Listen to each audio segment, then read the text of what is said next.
राजस्थान में उपचुनाव के नामांकन के लिए अब मात्र 2 दिन का समय बचा है।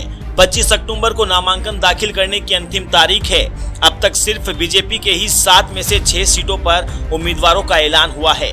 कांग्रेस में अभी भी उम्मीदवारों के नाम को लेकर मंथन चल रहा है। वहीं भारत आदिवासी पार्टी ने सलूंबर और 84 सीट पर अपने उम्मीदवार की घोषणा कर दी है, जबकि लोकसभा चुनाव में कांग्रेस के साथ गठबंधन करने वाले हनुमान बेनीवाल ने अब तक अपने पत्ते नहीं खोले हैं। आरएलपी उम्मीदवार की घोषणा न करके हनुमान बेनीवाल ने कांग्रेस के लिए टेंशन बढ़ा दी है। दरअसल हनुमान बेनीवाल ने कांग्रेस के साथ मिलकर लोकसभा का चुनाव लड़ा था। हालांकि उपचुनाव की घोषणा से पहले हनुमान बेनीवाल ने कई मौके पर संकेत भी दिए थे कि वह कांग्रेस के साथ गठबंधन के मूड में नहीं है। वहीं कांग्रेस प्रदेश अध्यक्ष गोविंद सिंह डोटासरा ने भी साफ कर दिया था कि कांग्रेस जो है वो सभी 7 सीटों पर अपने उम्मीदवार उतारने वाली है।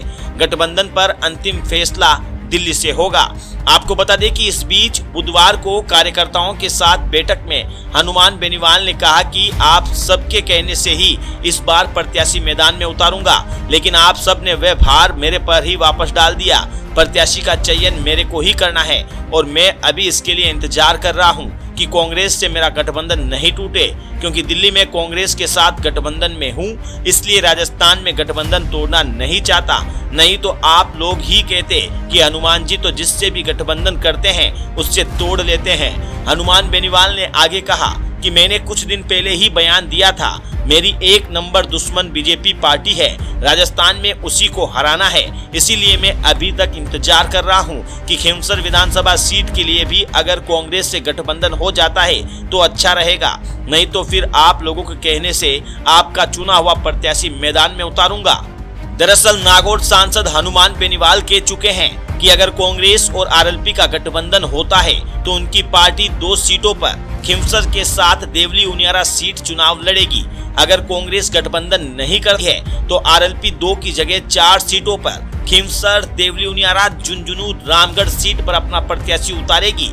वहां पर भी हमारे आरएलपी के प्रत्याशी मजबूत हैं, हमारा वोट बैंक भी ज्यादा है। ध्यान देने वाली बात यह है कि जिन 7 सीटों पर उपचुनाव होना है उसमें हनुमान बेनीवाल की खिमसर की भी एक सीट है।